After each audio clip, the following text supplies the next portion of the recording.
বাংলাদেশে অত্যাচারিত হয়ে প্রাণ বাঁচাতে ভারত ভূখণ্ডে প্রবেশ করতেই বিএসএফের হাতে ধৃত এক নাবালিকা। মঙ্গলবার রাতে উত্তর দিনাজপুরের চোপড়া ব্লকের ফতেপুর বিওপি এলাকা থেকে ওই নাবালিকাকে আটক করে চোপড়া থানার পুলিশের হাতে তুলে দেয় সীমান্ত রক্ষা বাহিনী।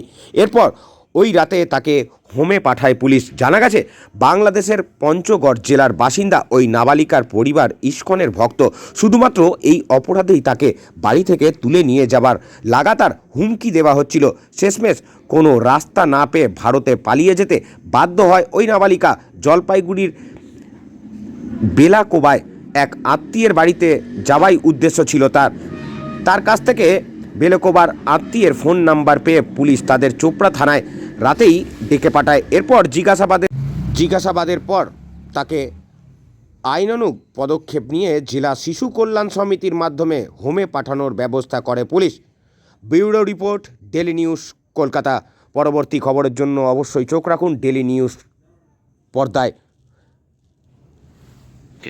থানায় আসছি স্যার, আমার সম্পর্ক ওই নাতিন হবে, তো আমার ফোন নাম্বার ওরা জানে, সেজন্য আমি থানায় আসছি তো ওনাকে দেখা করার জন্য।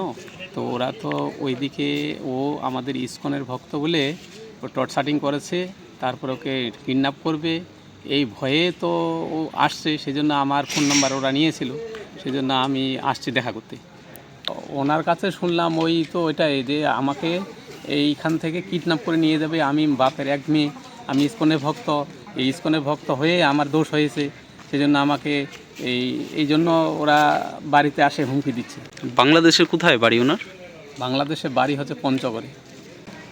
আজ রাত্রি তো কটার সময় ধরেছে, তো আজকেই এই থানায় নিয়ে আসলো নাকি? থানায় নিয়ে আসছে। তো থানায় তো ও তো খিদার তুলে কোনো কথা বলতে পারছে না, দুর্বল, সেই জন্য ও তো এমনি ভয়ে আসছে। আবার এখানে এখন বিএসএফ ধরেছে, সেই জন্য আমি থানায় আসছি, দেখা করলাম বড়োর সাথে। তো এই ভারত সরকারের উদ্দেশ্যে কি বলবেন, এই যে যারা অত্যাচারিত হচ্ছে বাংলাদেশে? তো ভারত সরকার আমরা চাচ্ছি ইমিডিয়েটলি এটা একটা পদক্ষেপ নেওয়া উচিত, যে আমাদের যে এই যে হিন্দু সম্প্রদায় এই যে ছোটো ছোটো মেয়েগুলোকে কিডন্যাপ করছে বা এখান থেকে নিয়ে যাচ্ছে, টর্চারিং করছে হিন্দুদের, আমাদের এখানে বলছে তোমরা এখানে কেন আছো, এখান থেকে তোমরা চলে যাও, বাড়িঘর ছাড়ো, অনেক কিছু হুমকি দিচ্ছে। তো প্রাণ ভয়ে একটা মেয়ে এখন কী করবে, তার ও বাধ্য হয়ে তারপরে এখন ওদিকে থেকে কাকে দিয়ে যোগাযোগ করে মানে পাঠিয়েছে। তা আমাদের মানে যে খবর দিয়েছে, ফোন করেছে, আমার ফোন নাম্বার নিয়েছে।